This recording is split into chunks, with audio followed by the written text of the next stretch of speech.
The Israel-Palestine conflict is a complex and deeply rooted issue that has spanned many decades. At its core, it is a dispute between two groups, the Israelis and the Palestinians, over land and self-determination.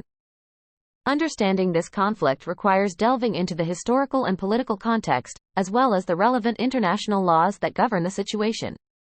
The conflict can be traced back to the early 20th century, when Jewish and Arab national movements emerged in the region.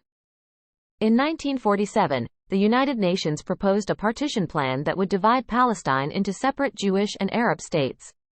The plan was accepted by the Jewish leadership but rejected by the Arab states and the Palestinians, leading to a series of wars and territorial disputes. Over the years, both sides have claimed ownership of the territory and have engaged in various forms of violence, including bombings, military operations, and sporadic warfare.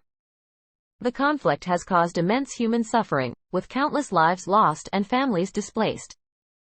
International law plays a crucial role in addressing the Israel-Palestine conflict. The Fourth Geneva Convention, for example, protects civilians in times of conflict and explicitly prohibits the transfer of an occupying power's civilian population into the occupied territory. However, there is ongoing debate about the legal status of Israel's settlements in the West Bank, which are considered illegal under international law by many countries and organizations. The United Nations has been actively involved in mediating the conflict and promoting a peaceful resolution.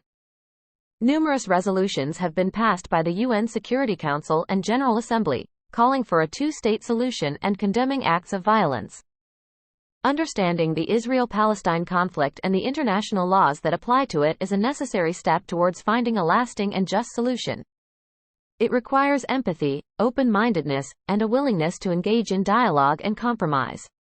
Ultimately, a peaceful resolution can only be achieved through the recognition of each side's legitimate rights and aspirations.